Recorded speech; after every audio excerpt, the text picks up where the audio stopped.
Fala pessoal, sejam muito bem-vindos a mais um episódio do podcast Movimento em Foco. Aê! Estamos aqui com ninguém menos que Lucas Tonicelli.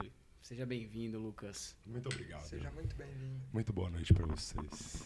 Sempre um prazer estar aqui, agora pela terceira vez. Pela terceira? Porra, Pode pedir terceira. música já, né? Foi reabilitação da coluna e... E a premiação o ano passado. Ah, a premiação. A premiação, é verdade, que teve Não, episódio. Já que eu vim a segunda. Já foi pro ar, o do Lucas? Já foi. Ah, verdade.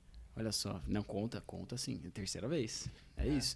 Terceira vez e 3 estúdios diferentes. Pois é, verdade. pois é. Não pode repetir estúdio, né? Não pode, com o Lucas não. Ferrou? Ferrou, tem que achar outro já. Qual que é o próximo, então? Vem novidade aí? Vamos segurar, né? Vamos segurar. Enfim, estamos aqui hoje para falar com o Lucas sobre liberação miofascial. Ele vai te explicar pra gente também se esse termo é um termo legal de usar, não é? Traz algumas conotações. Polêmico.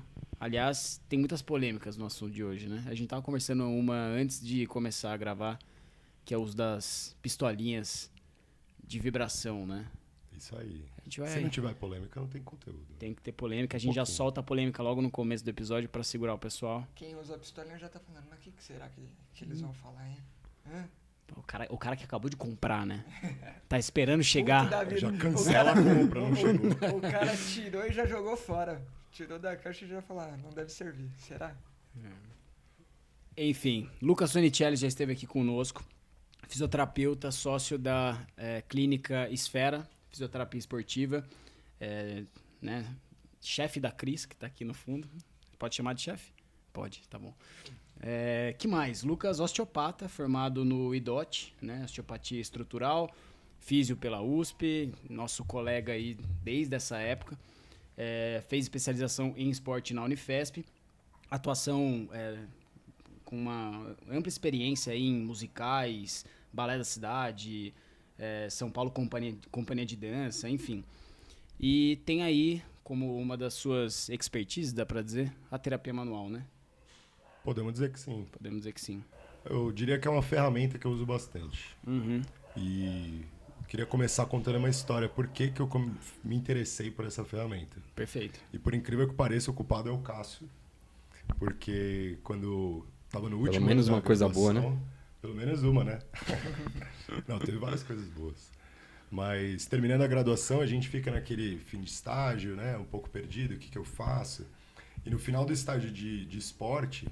Caramba, faz 13 anos já. A gente conversando, eu e o Cássio, eu falei, ei, Cássio, o que você sugere, né, que eu vá fazer? Agora eu quero trabalhar com esporte, ortopedia, e qual diferenciação que você acha que seria bacana?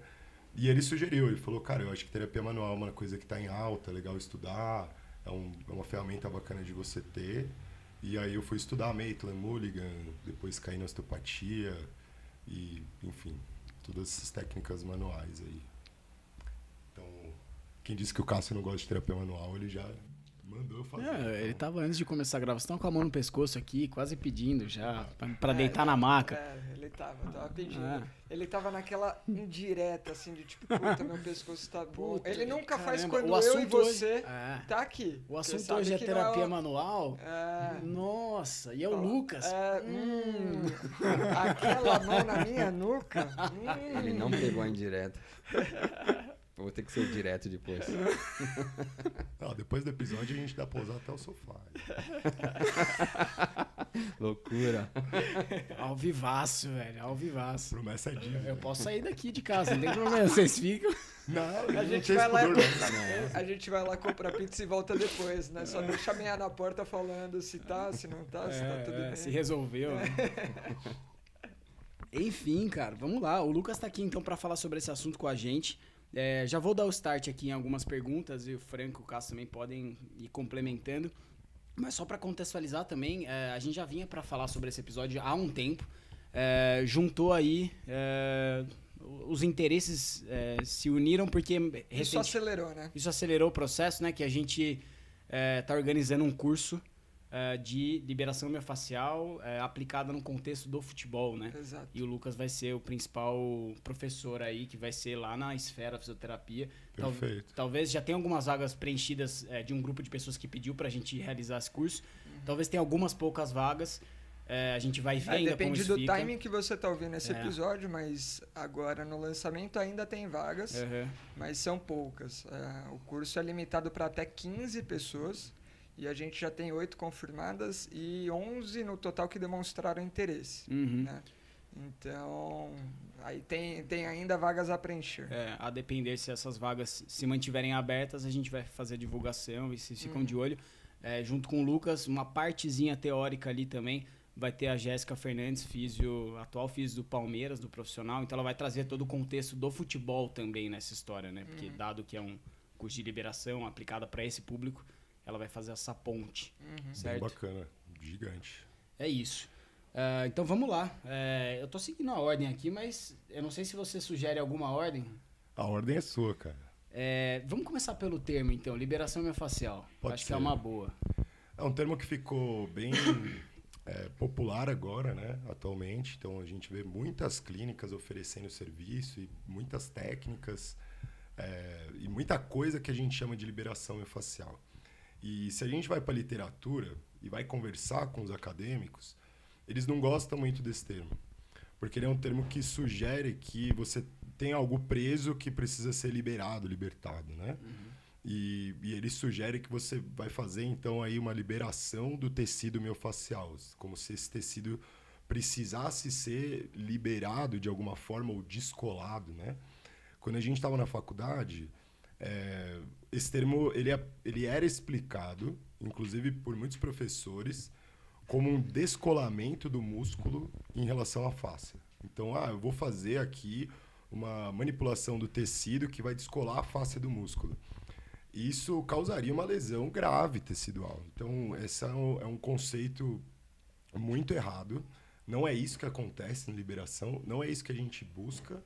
A gente não quer danificar o tecido. E eu acho que essa é a primeira coisa que a gente precisa esclarecer, porque muita gente, ao entender errado, busca o efeito errado também. A liberação ou as manipulações de tecidos moles, para a gente colocar aí várias técnicas na mesma cesta, né? Elas podem ser pró-inflamatórias? Elas podem ser. Mas a gente não quer que a gente causar uma inflamação o suficiente para lesionar o tecido. E aí, dito isso, eu já tomo a liberdade aqui de criticar principalmente as técnicas que usam ventosa. Porque além da gente não ter uma evidência científica robusta, muito pelo contrário, é bem contraditório que a gente tem sobre ventosa. Eu dei uma revisada na literatura ontem para ter certeza do que eu ia falar, não chegar aqui com preconceitos também. Mas além dela ser bem contraditória no quesito de funcionar, de trazer de fato alguma melhora para o tecido, muitas vezes a aplicação ela é feita com um exagero de pressão, né? Então ela é feita com vácuo comum, né? E acaba gerando ali hematoma, às vezes até sangramento. Então, quando a gente fala de liberação, a gente está pensando em relaxar o tecido e em restabelecer o tônus natural dele. Então, a gente está pensando num tecido que está hipertônico, certo? Na osteopatia, a gente vê muito esse termo hipertonia, e a gente pode pensar em espasmo, contratura, são termos ali que se conversam, né? Eu queria até saber do Cássio, de vocês, como que vocês costumam chamar quando você tem um aumento de tônus, em quais situações, a gente pode até discutir isso. Mas, em geral, a gente tem esse é o objetivo da liberação, diminuição do tônus, restabelecer o tônus normal do tecido. Legal. Não, acho que é legal que você tocou nesse assunto, porque eu acho que a hipertonia é um termo correto. Mas quando a gente pensa em hipertonia patológica, que é o que vem logo na cabeça do doente neurológico. Liberação piramidal. Hipertonia elástica do paciente que tem um AVE, por exemplo, ou hipertonia plástica do parkinsoniano. É uma outra hipertonia que dentro de um contexto fisiológico de doença, de lesão. Perfeito. Mas o tônus muscular de um indivíduo saudável em condição fisiológica pode variar. Isso é tão óbvio que é estranho de ter que explicar isso, mas dormindo o seu tônus está mais baixo, quando você acorda, seu tônus está diferente, se você tem uma situação de alerta, né? A Rafinha passou por uma situação de alerta semana passada, não vou entregar, não. Não precisa. Chega de... Mas a gente conta em hora. Que depois a Cris tem que editar. Mas o tônus já aumenta, então esse tônus vai sofrer variações, inclusive em situações de alguma detecção de risco pelo sistema nervoso. Então, o torcicolo é claro, né? Você acorda com o pescoço lá meio torto e a musculatura travada. Esse travamento da musculatura do torcicolo é um aumento de tônus. O tônus pode estar aumentado por fadiga e aí, nesse caso, a gente, né, já discutiu isso num podcast sobre relaxamento, eu acho. Acho que foi. Então, nesse caso, por falta de ATP, esse músculo não está conseguindo relaxar. Então, já é um mecanismo um pouco diferente. Mas o tônus pode variar, e se a causa dele for um risco articular, e você vai lá, faz uma manipulação osteopática e modula esse tônus, né? Altera. Coloca a articulação numa posição mais vantajosa, esse tônus vai se adaptar ali instantaneamente, é muito rápido. Né? Perfeito. Então, eu vejo que muita gente evita o termo hipertonia porque ele se refere muito a essa patologia do sistema nervoso, né? Nós estamos pensando numa hipertonia fisiológica, onde o sistema nervoso está saudável. E a gente falou aqui muito do tônus muscular, né? Então, a gente vai ter aí órgão tendinoso de Golgi e fuso muscular, que são os principais receptores, que são receptores sensitivos, que vão ter essa função de fornecer para o sistema nervoso as informações de comprimento muscular, no caso do fuso, e de tensão no tendão, no caso do OTG, que vão estimular a contração, no caso do fuso, e vão inibir, no caso do OTG. Então, o músculo em si ele já tem essa capacidade de automodulação sem a gente ter sem a ação voluntária. E aí entra a fáscia. E aí, por que a fáscia é interessante? Por que eu gosto de falar de fáscia e explico muita coisa para os pacientes falando de fáscia? Porque, além dela ter muito mais receptores sensitivos, muito mais do que o músculo, ela também tem, então ela é composta ali por um tecido conjuntivo disposto de maneira caótica, né, desorganizada. Então, ao contrário do músculo, que você tem um alinhamento das fibras na direção da força, a fáscia ela se dissipa. Ela tem uma capacidade contrátil, porque estudos antigos já mostram que a fáscia ela tem células musculares lisas, que a gente não tem a capacidade de controlar. Então, ela tem essa capacidade de detecção de estímulos mecânicos, sejam eles de várias naturezas. Então, a gente tem receptores de Ruffini, Pacini, intersticiais, que vão identificar esses estímulos e vão gerar contração. E muitas vezes isso gera uma contração do músculo também. Então, a fáscia, eu gosto de explicar para o paciente como a fáscia ela é meio que uma memória. Ela é responsável pela memória do seu movimento.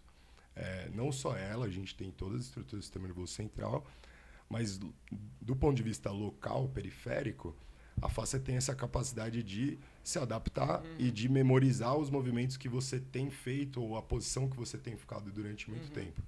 Então, por isso que o termo liberação miofascial junta esses componentes do músculo e da fáscia. E até nessa questão da organização da fáscia, ela é organizada, não desorganizada, né? Então, ela tem uma trama que ela é multidirecional, digamos assim, mas assim como o tecido ósseo, ela tende a se posicionar em relação à força que recebe, que é aplicada sobre ela também, né? Então, o osso, ele vai se posicionar ali com as trabéculas resistindo à carga que ele recebe principalmente no sentido de compressão. Então, elas vão se moldando para tolerar esses estímulos. A fáscia ela também vai se organizando pouco a pouco, só que muito mais para receber e dar conta dos estímulos um pouco mais de tração também, né? Só que como ela recebe tração multidirecional, dependendo do movimento, ela vai criando ali caminhos um pouco mais robustos, outros um pouquinho mais esparsos, né, de fibra, e imagino que isso influencia. Não, com certeza. Ela vai responder principalmente a esses estímulos de pressão, de vibração, estímulos mecânicos. E essa é uma das funções dela. É uma das formas dela reagir. Porque como ela tem essa conexão com o sistema nervoso, ela também vai ser influenciada por outros fatores, como seu humor, estresse, a qualidade do sono. E aí a gente começa a entrar nos efeitos indiretos aí da liberação. E eu vou chamar de técnicas de manipulação de tecidos moles, porque a gente coloca aí várias técnicas. A gente pode discutir quando usar cada uma, qual a filosofia por trás de cada uma, que eu acho que é interessante também. Cara, só em relação aos receptores, eu acho que isso é uma coisa que a ciência, a gente conhece muito pouco ainda. O fuso e o ATG são os clássicos e eles têm uma ação muito direta. Então, pela localização do ATG, ele recebe tensão detecta a tensão do próprio músculo. O alongamento, o fuso também, paralelo à fibra, recebe a tração do próprio músculo, então detecta o quanto ele está alongado ou não. Mas uns 2, 3, 4 anos atrás, sei lá, acho que foi antes da pandemia, na verdade, a gente fez um simpósio no HC e eu chamei um cara para falar de medula. O tema da mesa era a inibição artrogênica. E eu chamei um cara para falar de circuitaria medular. Um cara que eu conheci no mestrado lá na Poli. E o cara me deu o cano uma semana antes. Quem que eu ia chamar uma semana antes? Falei, vou eu mesmo. E me toquei a estudar essa porra. Tem um livro que a gente usava lá no laboratório, no mestrado, que era só sobre medula.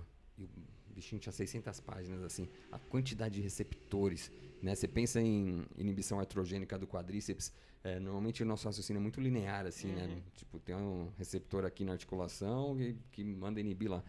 Cara, mas tem muito receptor e as vias, ninguém tem muita certeza de qual que é a via predominante.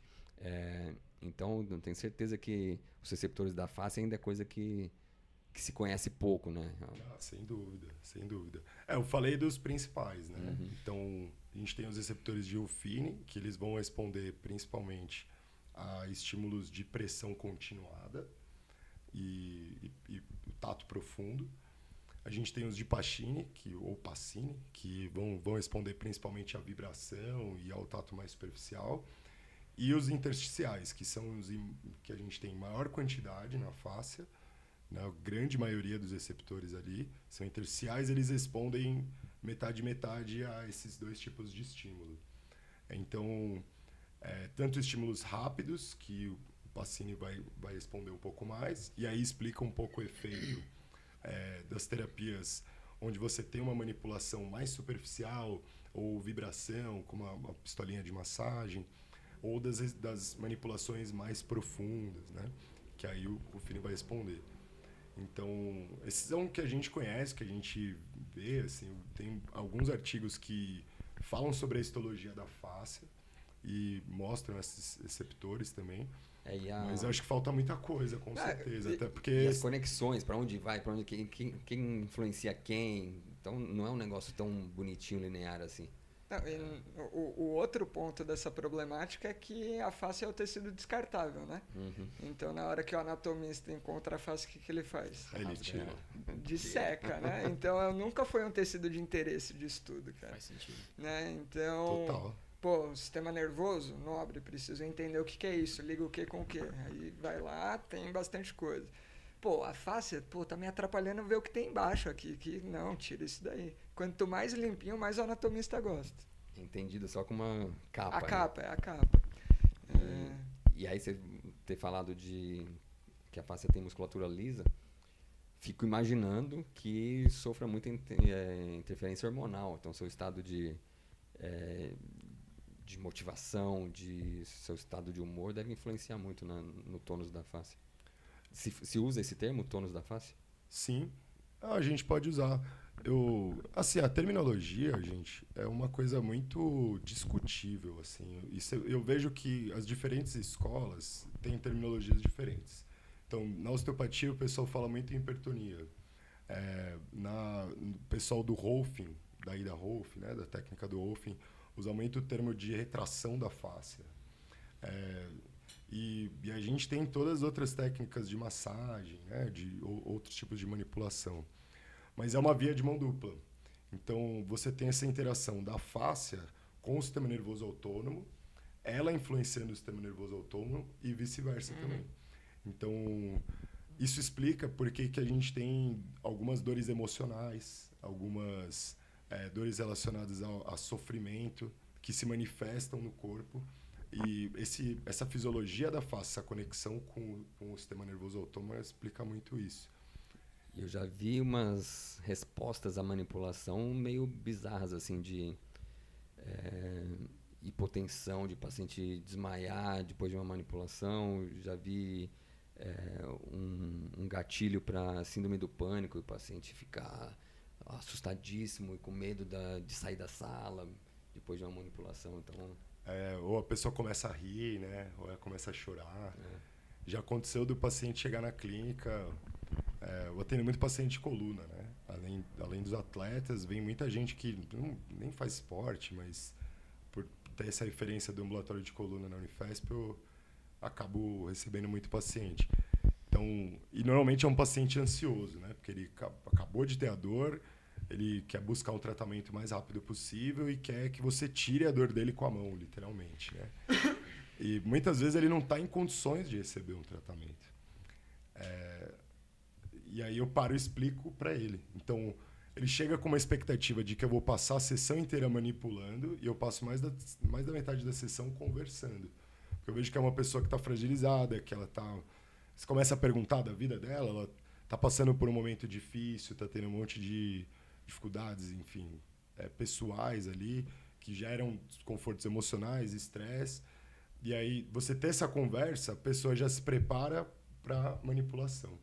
E aí eu pergunto, né? A gente chama as liberações miofasciais, as técnicas manipulativas de técnicas passivas, né? Mas será que elas são tão passivas assim? Se fosse 100% passivo, se o paciente não participasse de fato ali, no mínimo com um esforço para relaxar, para entrar no que eu estou tentando conduzir ele, ela não funcionaria, né? Não teria essa resposta tão diferente. Então, o mecanismo, na verdade, eu gosto de pensar como uma conversa tátil. Então, eu dou um estímulo, esse estímulo é levado para o sistema nervoso, ele volta para a periferia e aí você tem uma resposta tecidual. Sim. E a gente fica sempre voltando nesse ciclo.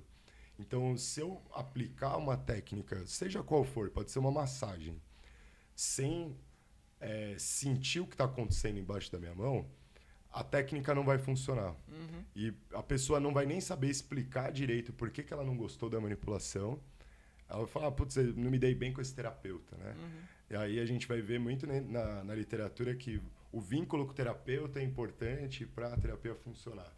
Mas acho que mais do que explicar vínculo, dizer que a pessoa ir com a sua cara, é você ter essa capacidade de ter uma conversa tátil com o corpo dela. Cara, sensibilidade, né? Nesse sentido mesmo, é fácil de perceber o quanto a técnica em si ela exige de uma certa atividade. E aí, quando a gente está falando do ser ativo, a primeira coisa que vem na cabeça é ativo do ponto de vista motor, exercício, né? Mas não é só isso. Você precisa coletar o feedback do paciente para saber adequar o que você está fazendo ao que ele está recebendo e precisa receber. Então, claro que tem a parte declarativa de você pergunta, e aí, primeira vez que você está passando comigo, vamos supor, o que você está achando da pressão? Tá bom? Você vai fazendo esse ajuste, mas também tem o que não é declarativo, posto ali na mesa, que é você ler a reação do cara. O quanto que você está pondo pressão e você está vendo que o cara está confortável, o quanto que ele está tentando se mexer ou evitar aquela posição. Então, exige um certo alerta e ficar nesse ajuste é importante. Acho que o pior dos pontos acaba sendo quando ou o paciente está desconectado mesmo, né? Então o cara tá na pegada passiva, tá no celular, meio que mexe aí, né? Tipo um recoveryzão que o cara tá ali só de corpo e a cabeça tá em outro lugar. Mas às vezes também tem o terapeuta nessa ponta, né? De estar tocando só ali como um procedimento e não tá analisando o feedback, né? que esse é um dos principais erros e aí não só de terapia manual. O próprio fisioterapeuta que está passando exercício para o paciente, ele não está presente, não está vendo resposta, ele vai fazer cagada, né? E nessa questão que é muito mais sutil, que você depende da sensibilidade da sua mão, do seu olho de ver reações mais finas ali, se você não está de olho na resposta, não está percebendo a resposta, você vai errar. E eu não sou de fazer muita massagem, mas eu já tive experiência com massagistas que eu via claramente que o cara tava cagando pra resposta. Ele tinha uma técnica que ele aplicou em cima de mim, mas tipo, se fosse num boneco, daria na mesma pra ele. E é foda, né? Não, total. É isso que faz a diferença do paciente sentir que melhorou ou não. E eu confesso pra vocês, assim, ó, a gente vai entrar no tema, né, de o que usar, quando usar. Acabei fugindo total Tá, vambora. da resenha, Tá, né? Mais rico assim. Ah, então beleza. Mas eu odeio o paciente que tá no celular enquanto eu tô manipulando, cara. Eu prefiro, se ele quiser ficar conversando comigo, beleza. Se ele quiser pegar o celular ou enfim, mexer em alguma coisa, eu paro o que eu tô fazendo, depois a gente volta. Porque, pra mim, é uma coisa que a gente tá fazendo junto. Então, mesmo que seja um momento que você tá com o cotovelo ali. Se eu escolhi usar o cotovelo é porque eu quero pegar uma área maior, quero um músculo mais profundo, quero fazer uma liberação mais profunda, mas eu tô medindo. Eu tô ali colocando o cotovelo, eu tô sentindo se ele consegue relaxar embaixo do meu cotovelo e tirando pressão se ele não consegue. Então não é só aperta aí que tá doendo, aguenta aí que vai melhorar. Eu aperto, a pessoa responde, eu tiro um pouco. Tem uma certa sutileza. Aperto um pouco. Então, é sempre esse jogo de pergunta e de resposta. Total. E que muitas vezes não tá no verbal. A primeira vez você vai conversando, tá bom assim, tá bom. Tá conhecendo a pessoa, mas boa parte do que tá sendo conversado ali não tá sendo dito. Sim. E, cara, realmente exige esse esforço, entre aspas, que não é físico, é muito mais de estar presente, né, do paciente para ele perceber e conseguir relaxar, porque você citou o cotovelo, sei lá, numa região glútea. Extremamente comum, num primeiro momento, você posiciona a pressão, você nota uma certa rigidez. Contraiu, só que se o paciente, às vezes ele nem percebe que ele entrou com esse espasmo, e aí você tem que, relaxa, tá? Aí ele se toca que ele tem que estar mais na sessão. Aí ele se toca que tem que estar mais na sessão. Tá, não, beleza. Aí ele consegue relaxar. Ou seja, aquela primeira barreira de tecido, barreira, não era tensão propriamente dita que você quer alcançar. É uma tensão superficial por ação... Caramba, uma proteção. Uma proteção ali. Então, realmente, essa primeira barreira depende do cara estar muito na sessão e confiar e ouvir o seu tom de voz e você explicar, né? Cara, deixa eu aproveitar o gancho e puxar um outro ponto, que é a gente está acabando entrando num ponto que é uma participação das duas pontas e o quanto que a gente consegue modular isso com a percepção subjetiva, mas tem um cognitivo que dá para você somar aí, né? E uma das coisas que eu vejo, então eu vou dar o exemplo do primeiro contato, porque é onde às vezes acontece um pouco mais dessas barreiras. Alguém que já conhece... Mais frio, né? Já ficou mais tranquilo, já sabe qual que é o processo, já te conhece, já sabe como você vai fazer, então a barreira confiança não precisa ser vencida, né? Para alguém que você já tem contato. Num primeiro contato, você precisa construir esse vínculo, né? E aí é o lado que eu puxo, que eu vivi e aprendi de hipnose nessa hora. Indução pra caramba. E aí tem um negócio que a gente aprende, e pouco importa se eu aprendi isso na hipnose, o que importa é o raciocínio por trás. Que você tem crença e experiência, como se fossem polos opostos aí, e você tem expectativa da pessoa dentro desse pacote, mas aí você tem um pouco de fisiologia de um lado e a expectativa ali do outro. E aí uma das coisas que ajuda você a gerar um looping aí de conexão, de rapport, né, que seria até o nome certo, é você antecipar coisas que a pessoa deveria sentir. Então, se você conhece de fisiologia, você já sabe o que a pessoa deveria sentir com aquele estímulo Aí na hora que você antecipa isso, ela fica ligada naquele estímulo, então você rouba, traz a atenção dela para aquele estímulo. Na hora que acontece, ela fala, puta, ele disse que ia acontecer isso, ela ganha confiança em você. Na hora que ela ganha confiança em você, ela relaxa mais e aí vai aceitando outras terapias. Aí você vai ampliando ali o poder de indução. Então, por exemplo, uma das coisas que eu uso bastante é quanto mais eu fizer X, mais você vai sentir Y. Então, por exemplo, estou mantendo a pressão aqui, tá incomodando, tá? Você vai ver que enquanto eu mantenho a pressão, daqui a pouco esse desconforto vai diminuir. Pô, aí a pessoa começa a perceber aquele desconforto diminuindo. E aí você vai somando induções em cima disso, até que a pessoa vai falando, pô, tudo que ele fala acontece. Aí ela entrega a sessão na mão. Ela sabe que pode confiar que vai acontecer.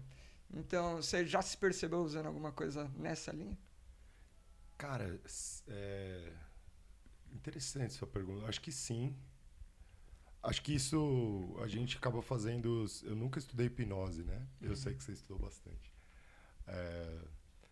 Eu acho que acabei fazendo isso de forma intuitiva, assim, para dar segurança, né?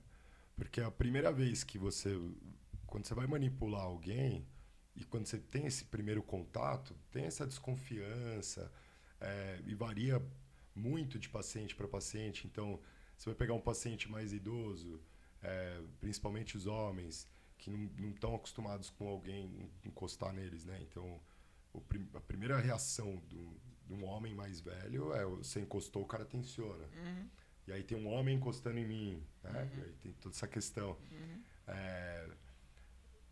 Então, tem alguns perfis de pessoas que vão ter essa dificuldade maior de relaxar e aí você precisa criar esse feedback e essa confiança, né? E ao mesmo tempo tem um paciente que ele já sabe o que ele gosta, porque ele já passou em várias técnicas. E é aquele paciente de dor crônica. E aí entra aquele... Como é que funciona, né? Você vai ler sobre dor crônica, o que a literatura fala? Fala que não é para pôr a mão, que você tem que fazer exercício, que você tem que educar o paciente, etc e tal. E o paciente com dor crônica, o que ele quer? Ele quer que você ponha a mão. Porque ele já passou em vários terapeutas então ele já fez osteopatia, já fez quiro, já fez massagem. Tem uma paciente, cara, que ela marca, assim, 2, 3 profissionais da semana, às vezes, porque ela tá estressada para entregar um trabalho. E eu já falei, pô, vamos tentar uma estratégia diferente. Então, o paciente, por que ele sabe o que ele quer? Porque ele já sentiu como o corpo dele se comporta. Só que ele quer ficar naquela mesma conversa. Ele não quer partir para uma conversa mais profunda com o corpo dele, né? E, enfim, eu acho que é isso que diferencia o paciente que também... essa técnica aqui é muito pesada, para mim não funcionou. Não, isso aqui é muito leve, está muito superficial, para mim não funcionou. Porque o paciente já tem já tem essa coisa que ele sabe que ele gosta, assim, né? Enfim. Cara, eu queria partir, apesar da gente não dá para demonstrar aqui, mas queria partir para uma coisa imaginando uma parte prática ali. Você comentou sobre a possibilidade, né, da tensão ser, claro, muscular, associado a facial também, né? No Rolfing você falou que o nome utilizado é retração facial. O pessoal usa um pouco esse termo, sim. Face retraída ou a cadeia, né? Eles falam muito de cadeia de face.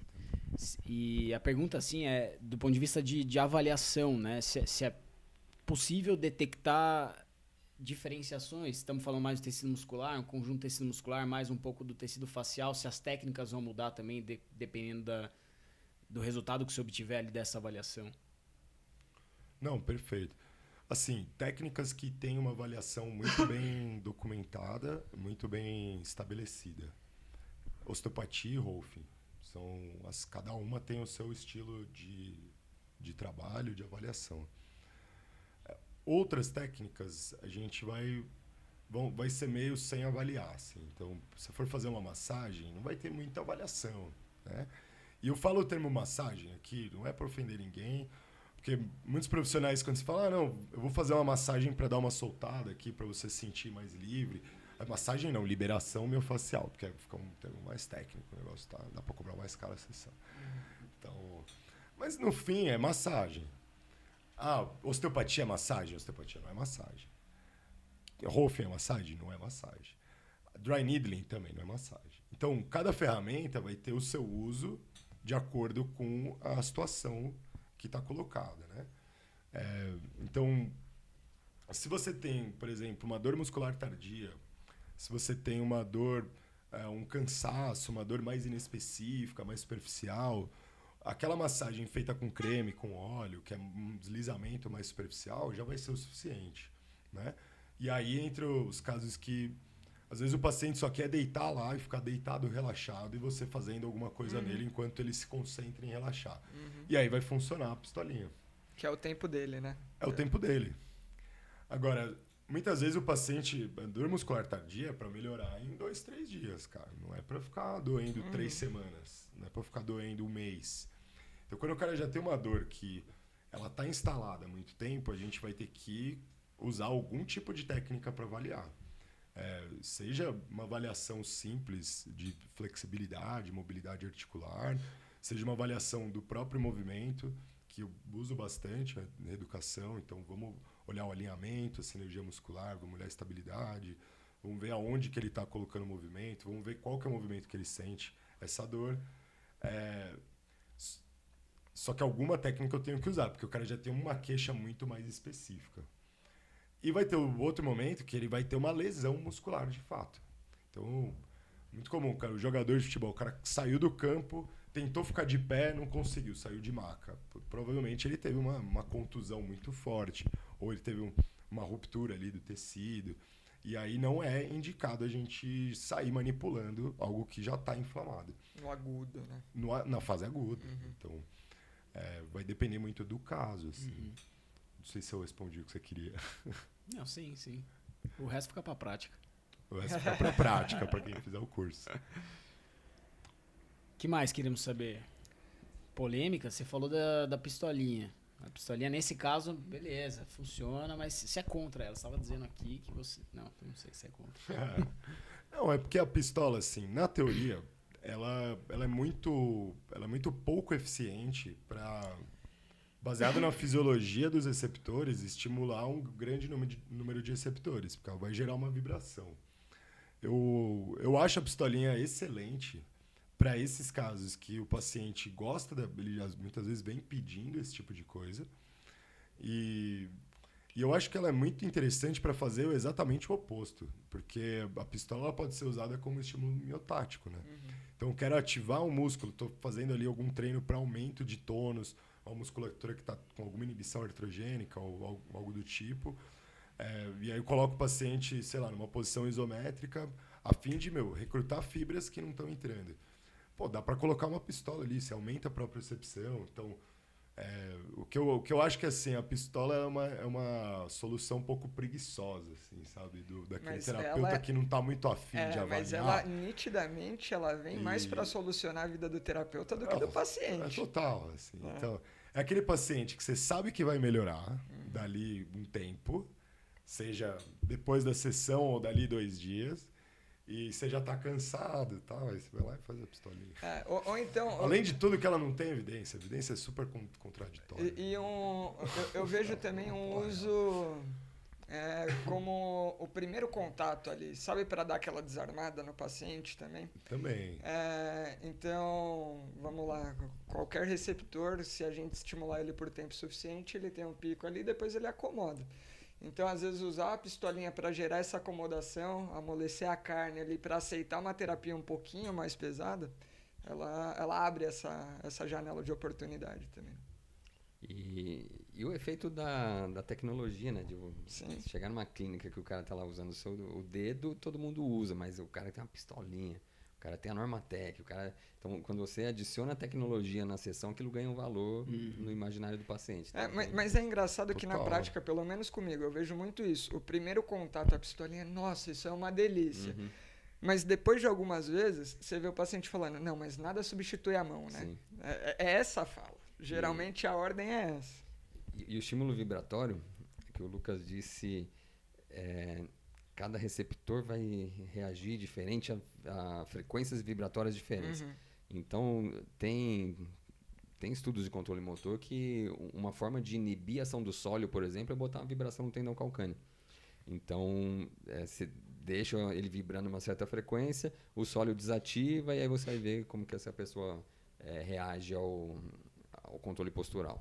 Atrapalha a propriocepção. Atrapalha a propriocepção. Atrapalha a manutenção do tônus. Mas aí se você mudar a frequência, esse mesmo instrumento que está lá gerando vibração numa frequência diferente, de repente ele começa a recrutar esse músculo. Então tem frequências que inibem, tem frequências que ativam. Mas na pistolinha o cara põe a frequência lá, eu quero mais forte, eu quero mais devagar. Eu nem sei se tem algum estudo, se a pistolinha vem com algum princípio nesse sentido. Assim. Acho que é só, vamos martelar esse tecido aí, pronto. Normalmente é 3 velocidades. Assim. Uma é muito leve, uma intermediária e uma britadeira. Mas, cara, um ponto assim que é unânime para tudo que envolve frequência, assim. Geralmente, as frequências mais altas, elas são mais superficiais e elas geram mais acomodação. E as frequências profundas, elas, né, mais baixas são mais profundas, atingem tecidos um pouco mais profundos e tendem a um potencial mais de relaxamento. Então, e dá para perceber um pouco isso com a arminha, assim, o quanto que é desconfortável ficar, às vezes, tentando alguma coisa ali que deveria ser um pouco mais profunda para o relaxamento com ela no talo de frequência, e o quanto às vezes, eu nunca uso a pistolinha no máximo. É sempre a primeira intensidade. Porque senão realmente fica ruim. Né? E pra gente que é fisioterapeuta, você tá lá, aquele momento que o paciente faltou e tem uma pistolinha na sua frente, você pega ela e usa em você, certamente. Inclusive você. Total. Lógico. Não, a pistola ela é útil e tem até outros motivos, né? Barreiras culturais, por exemplo, o americano não gosta de contato. Não gosta de contato. Assim, eles até é uma coisa. Se você vê o pessoal se xingando, mas ninguém se encosta, né? Então, e aí você vê qual que é a técnica mais usada de terapia manual nos Estados Unidos? É a quiropraxia. Que você faz rapidinho, contato rapidão, deu uma estralada, acabou, vai para casa. Não tem muito, não fica alisando muito o paciente, botando muito contato. Então tem gente que vai um pouco mais para esse lado e aí o recurso da pistola é um recurso a mais, né? E eu acho que a gente falou pouco também dos efeitos sobre os vasos também, né? Então a nutrição do tecido fica muito melhor, a gente consegue um aporte sanguíneo melhor com manipulação, no efeito imediato de vasodilatação da maioria das manipulações. Então manipulações mais superficiais, feitas ali com creme, a gente vai ter esse efeito vasodilatador mais superficial, enquanto que as mais profundas a gente vai ter um efeito mais profundo também, mas ao mesmo tempo também mais pró-inflamatório. Então a partir do momento que eu estou aplicando mais força, comprimindo mais o tecido, a gente está tendo um efeito pró-inflamatório maior e isso a gente tem que tomar um pouco de cuidado na nossa avaliação, porque como eu falei, às vezes o paciente tem uma lesão muscular, não uma lesão extensa, mas dor muscular tardia. O cara tem microlesões ali. Não adianta eu ficar apertando muito forte. Não adianta eu querer fazer uma liberação profunda e esperar um efeito de que o cara vai sair super melhor. Tem que ser superficial. Então, acho que o lance é entender a fisiologia do que está acontecendo, né? E usar cada ferramenta para a situação. E adequar a técnica para o contexto. Né? É extremamente comum a gente ouvir histórias dessa de provas de corrida, que tem lá uma barraquinha de pós-prova com terapeutas manuais que acabou de fazer a prova, correu 5K para morte, 10K para morte, ou que seja, outras distâncias, e o terapeuta amassando o corredor ali. Até porque ele tem 5 minutos por paciente também, né? Enfim. Então, uma situação ruim para todo mundo. Para todo mundo. E o lance é que culturalmente ainda tem muito paciente que acredita que é dessa forma que é para ser mesmo. Que é quanto mais melhor. Que ele sai mancando depois, mas no dia seguinte ele tá melhor. Mas é claro que ele vai estar melhor no dia seguinte, porque ele saiu mancando no anterior. Então, o mínimo que você espera... O Delta vai estar favorável, né? E é uma história que tende a melhorar. Né? Sim. Assim, se você repousar, vai melhorar. O paciente fala, nossa, foi ótima a massagem, saí quebrado. Cara, não combina, essa frase não faz sentido. Eu costumo dizer que eu não gosto de sair quebrado, não. Né? Não, tem que sair com a sensação de que relaxou de fato, né? Sair confortável. Confortável. Ô, Lucas, e pensando nesse aspecto da circulação, de você querer promover um aumento de fluxo sanguíneo no local, a ventosa com baixa intensidade, não é aquela ventosa que o cara suga até a alma, né? Mas será que ela não ajuda? A teoria dela é exatamente essa, né? Tanto da ventosa quanto das microlesões causadas por agulha. Então, quando a gente tem a liberação feita com o dry needling, né? E aí eu falo aqui só do dry needling, não da acupuntura, porque a acupuntura a gente já tem toda a medicina chinesa por trás, e um raciocínio energético, que é outra, como diria um amigo meu, é outra festa, outro bolo. Mas teoricamente sim, só que a evidência é muito baixa, assim, e os estudos são cheios de vieses. E essas técnicas de terapia manual, de liberação, né, vamos colocar aí, elas são técnicas que é difícil você agrupar as coisas, né? Porque a gente está falando de situações muito específicas. A gente está falando do terapeuta ter uma certa, não só empatia, mas uma capacidade de sensibilidade, de sentir o corpo do paciente e dar uma resposta. Então, a gente está falando de uma certa expertise. E aí, a partir do momento que tem uma expertise envolvida, a ciência já não gosta, porque não dá para padronizar. Se é difícil padronizar, é difícil construir estudos. Então, você fazer um estudo com desenho duplo cego, ensaio clínico, todo bonitinho, como é que você vai padronizar os pacientes que chegam? Você consegue padronizar quando você pega ele naquele momento do recovery, naquele momento do pós-exercício, que está todo mundo sob o mesmo efeito e tal. Só que, e para essas dores que a gente não classifica como dor crônica, né? Onde você já tem aquela dor nociplástica, que todos aqueles efeitos centrais de uma dor crônica, mas é uma dor que já está subaguda. Assim. Então, é muito heterogêneo o grupo. É muito difícil você agrupar, é muito difícil você fazer isso tudo. Então, e até de você determinar qual que é a pressão certa para você fazer na ventosa. São tantas variáveis que eu acho que é por isso que a gente não consegue entender e determinar o que de fato funciona. Eu, pessoalmente, e aí eu vou falar do gosto pessoal, não gosto de ventosa. Porque eu acho que se você deixou um hematoma no paciente, você já está indo para o caminho errado. E eu nunca eu vi muito pouco quem usa ventosa e não deixa hematoma. Então, se você me mostrar alguém que usa ventosa não machuca o paciente, talvez eu mude de opinião. Assim, mas até hoje é uma técnica que eu não gosto muito.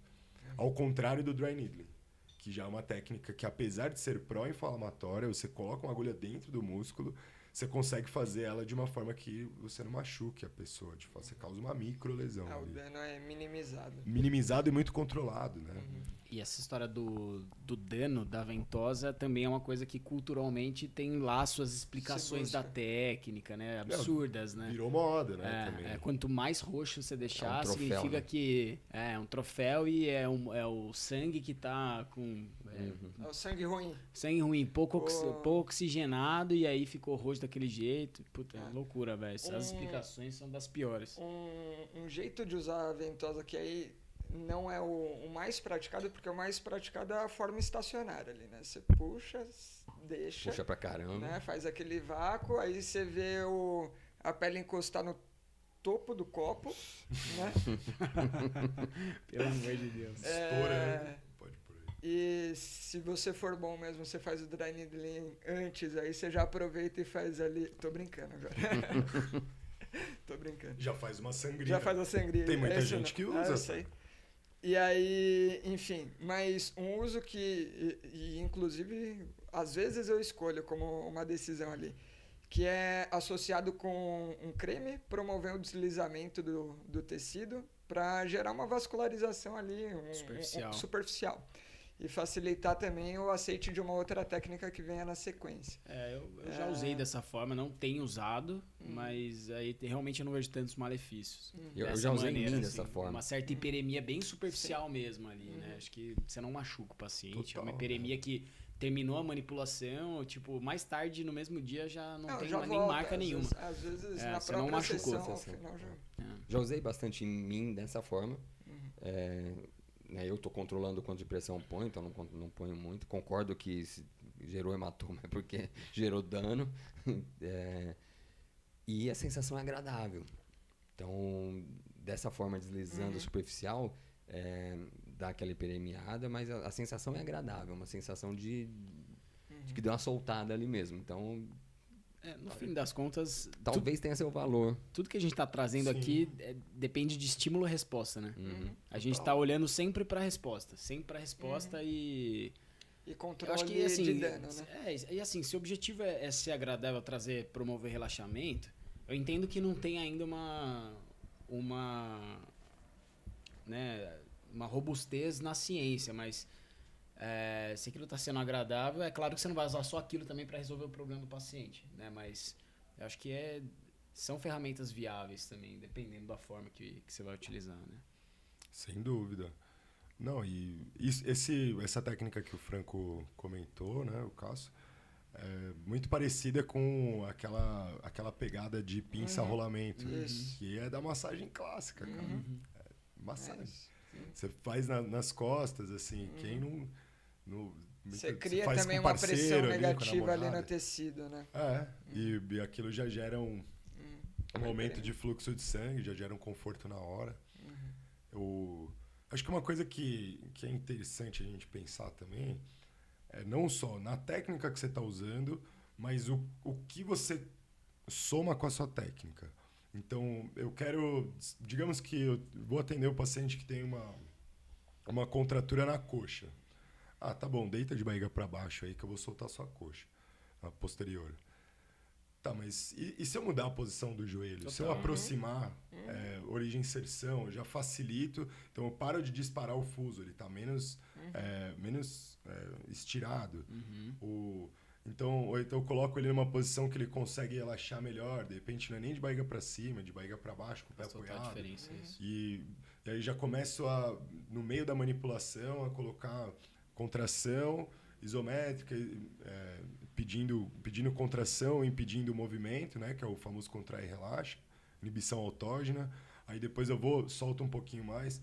Então, assim, com o tempo, com a prática, eu fui percebendo que você fazer só uma técnica manual e depois, levanta da maca, agora vamos fazer exercício.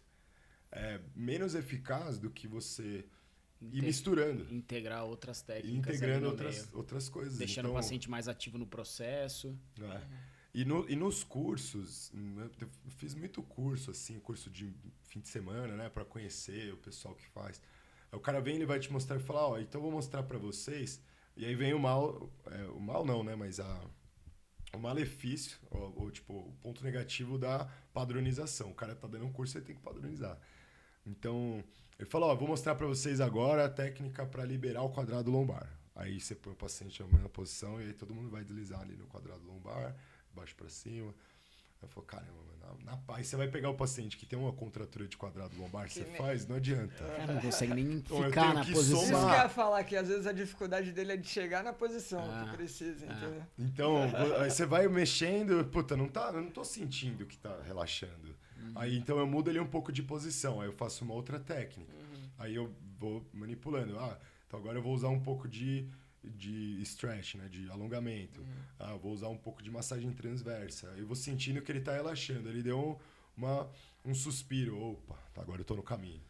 Então, por que eu falo de suspiro? Porque aí eu já estou começando a estimular o sistema parasimpático. Então, eu consegui fazer o estímulo na face que eu queria e ter essa alça, né, de estímulo, efeito e resposta tecidual. Aí você fala, agora sim. Mas eu já misturei tantas técnicas. Aí o cara pergunta, você soltou, aquele cara tava com dor, eu tentei manipular, não consegui, você conseguiu, o que você fez? Eu falo, nem sei explicar, eu fiz tanta coisa. É muito doido. Eu fui sentindo ele, fui vendo como é que o cara tava. Isso que você está trazendo é muito... Avaliei e tratei, tipo assim. É muito do que a gente fala, o Cássio acho que usa bem esse termo, assim, do que a gente faz na reeducação, né? Que é um trabalho quase que artesanal. Induzir, estimular, entender resposta, adaptar a técnica, mudar a forma, e é o que você está dizendo para terapia manual. Que é o terapeuta está muito ativo nesse processo. Só um exemplo disso também, o recovery, né? Que é super procedimental, né? A gente consegue individualizar muito bem, né? Uma coisa que eu gosto pessoalmente de fazer numa sessão de recuperação muscular, o cara acabou de treinar, que é só dar uma relaxada ali, você não vai colocar muita pressão, pro cara entrar nesse processo e sentir que tá relaxando, e você tem também entrar um pouco na conversa com o cara, saber como é que foi o treino. Cara, eu não gosto de começar de barriga para baixo. Eu sempre começo com o paciente olhando para mim, eu conversando com ele. Total. Se você já vai fazer a soltura da parte anterior e da parte posterior, por que não começar conversando com ele entrar ali na sessão, né? Isso conta muito, esse aspecto do comportamento na sessão, assim.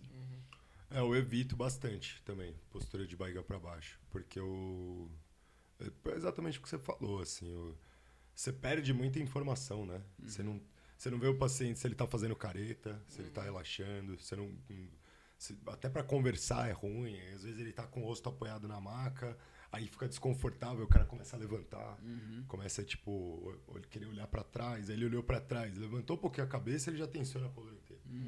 Então, sempre que eu posso, eu coloco ele de barriga para cima, de lado, e paciente de ombro, cara, eu gosto muito de tratar paciente de ombro de lado. Porque eu começo liberando, começo soltando, já vou fazendo uma mobilidade passiva, aí eu já começo a pegar na mão, conduzir. Então, já estou reeducando, porque eu já estou pedindo uma condução do movimento distal proximal. Eu quero ativar um pouquinho o serrátil, eu já peço um pouco de contração. Aí eu vejo que ele começou a inclinar o tronco. Não, relaxa, então vou dar uma soltada. Então, você fala, mas você fez uma sessão de soltura, de manipulação ou de exercício? Eu fiz um pouco dos dois. Assim. Ela não é necessariamente fragmentada. Um começa aqui, acaba aqui, o outro começa aqui e acaba aqui, né? Por isso que eu acho que é tão, assim, no fim, as técnicas manuais e a reeducação, o que muda, na verdade, é a linguagem. Uma vai ser uma linguagem mais verbal, também, né? E a outra vai ser uma linguagem mais tátil. Mas o que você está pensando em fazer, se você pensar no sistema nervoso, meio que você vai pensar a mesma coisa para os dois. Assim. Você ia falar alguma coisa? Não, só ia falar que eu gostei do insight do Rafa. Muito bom. E ainda mais se é primeiro contato, o cara manter um contato visual. Se ele tá de costas, ele entra em modo alerta, né? Que esse cara vai fazer comigo. Me incomoda muito, muito, muito quando eu vejo o físio. Não, tudo bem, agora a gente vai soltar, tá? Desde barriga para baixo, não troca uma palavra com o paciente. É só quando ele vira de barriga para cima, parece que ele tá numa outra sessão. Então aí começa a conversar, tipo, depois de passado 20 minutos, já o início de alguma técnica. Assim. E, cara, acho que tudo que depende desse vínculo depende de você entender como que você entra em sintonia com a pessoa. Sim, o vínculo, a palavra para mim é sintonia, né? E vai ter aquele paciente que vai querer bater papo, assim como vai ter aquele paciente que, cara, você tentou conversar, o cara deu uma resposta um pouco mais simples, básica. Aí você tentou puxar um outro assunto, o cara também não deu liberdade. Cara, talvez esse cara, ele queira o momento dele na maca quietinho ali também. Essa seja a melhor forma de entregar o que ele veio buscar, né? E aí, às vezes, você fica tentando forçar, o cara vai falar, caralho, o cara é chato pra caralho. Queria só descansar aqui um pouco, o cara não parou de falar um segundo. É o motorista do Uber que fica puxando contato. Eu ia falar exatamente isso. O físio não tem o botãozinho, né, do não quero conversar. Isso é um ponto importante. O físio tem que perceber que não é todo mundo que tá ali pra ouvir o que ele tá a fim de falar, enfim. As coisas, no geral, elas dependem de uma certa sutileza ali, de uma leitura. É um esforço cotidiano, né? Porque a gente tem que ser igual todos os dias na sessão. E você, às vezes, tá afim de falar da sua vida. Né? Eu sempre vou pensamento, assim, com todo respeito aos cabeleireiros. Mas eu falo, cara, eu não posso virar cabeleireiro aqui. Porque, cara, a coisa mais comum do mundo é ser no cabeleireiro o cara não parar de falar da vida dele. Dentista também. Dentista, que você não pode falar, também. ele fala. E, pô, adoro o Renato, meu cabeleireiro aí, abração pra ele. Inclusive porque ele é o cara que... Ele começa o papo perguntando, e aí, como é que você tá? Como é que foi essa semana? A primeira coisa que ele faz é perguntar de você, não é falar dele mesmo. Mas é isso, você tem que tomar um esforço, né? Pra não virar uma terapia pra você, né? Total. Senão daqui a pouco você tá lá falando da sua vida. Cara, sabe o Marcel Sobrado? Sei. Ele conta a história. Ali perto da clínica tem uma barbearia que de vez em quando ele vai, assim, quando tá precisando e tá com tempo, ele vai lá.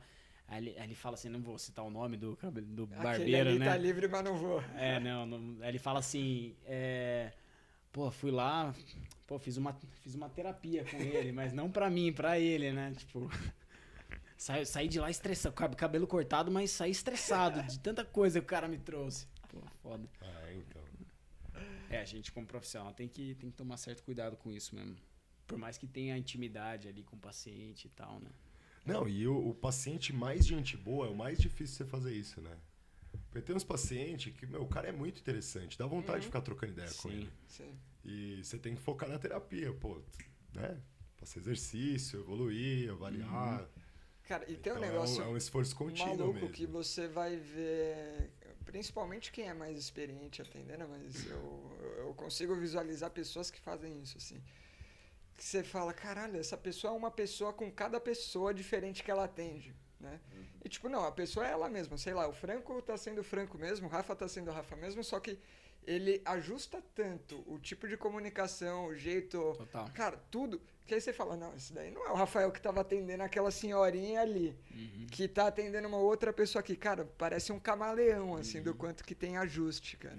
Né? E assim, não é falso o negócio. É simplesmente do entrar em sintonia com aquela pessoa que está sendo atendida naquele momento. E isso é desgastante também. Sem dúvida. Não, total. O meu esforço é pra ser isso, cara. A Cris fala que eu sou especialista em assuntos aleatórios. Que a gente sempre fala, não, você sabia que no Azerbaijão, sabe? Tipo, o cara começa a contar uma curiosidade nada a ver. Mas é porque além de ter curiosidade, eu fico sempre buscando algum assunto comum com o paciente. Então, pô, o paciente gosta de falar de grana. Aí, vamos falar de investimento, vamos falar disso aqui. O paciente quer, falar mal dos políticos. Vamos falar mal dos políticos. O paciente quer falar, sei lá, de qualquer outro assunto. Quer falar do Corinthians, vamos falar do Corinthians. Isso gera um vínculo, né? É muito importante saber o que você vai conversar com ele. Cara, acho muito engraçado os assuntos cruzados. Às vezes você pega um assunto de um outro paciente... Dá uma vontade. Dá uma vontade de comentar. Não era nem isso que eu ia dizer. Isso também. Mas o que eu ia dizer é, se atender um paciente no horário anterior e no próximo... De repente você acha um gap ali de assuntos que você começa a falar do que você acabou de falar com outro paciente e você se mostra um especialista naquele assunto porque você estava trocando ideia daquilo até agora. Isso acontece também, quando você vê que é interesse comum assim, principalmente né? assunto do momento. Né? O avião virou de ponta cabeça. Você já sabe todos os detalhes. Ele entrou sem motor. Já. Ai.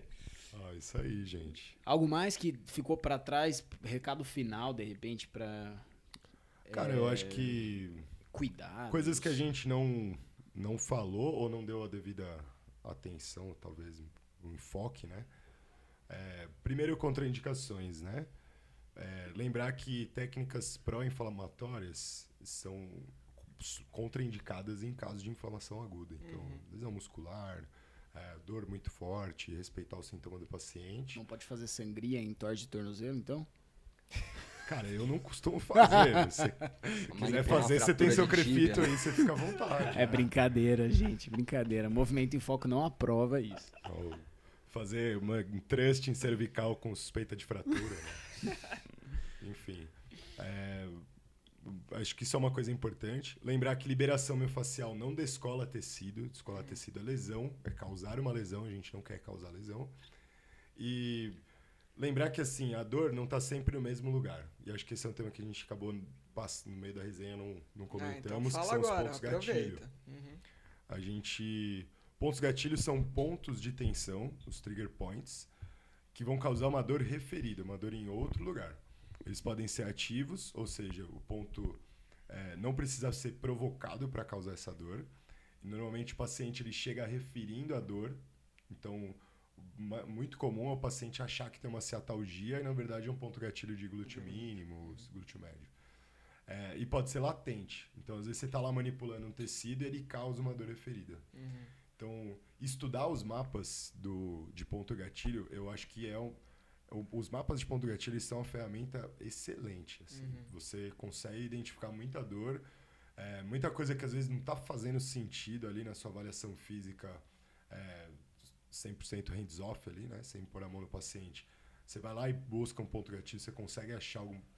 E aquilo faz sentido. Então, é uma leitura que eu recomendo. Na verdade, não é nem leitura, né? Porque é um livro da Simons e Travel, dos Trigger Points Manual. Você acha na internet, tem PDF, super fácil. E é uma leitura de consulta, na verdade. Então, um negócio que eu acho que é bacana a gente ter em mente e usar. E é um baita atalho, no final das contas. Exato. Né? Você corta caminho. No fim, aquilo pode melhorar sozinho, com outras técnicas, com exercício de mobilidade, exercício de reeducação, com a melhora do volume do treino, o cara vai melhorar, lógico. Não estou dizendo que... você consegue modular Só que você consegue, muitas vezes assim, afunilar. Então, é um negócio que eu uso bastante e recomendo. É isso, e ter empatia, né, cara? Fazer com o paciente o que você gostaria que fizesse com você. Boa.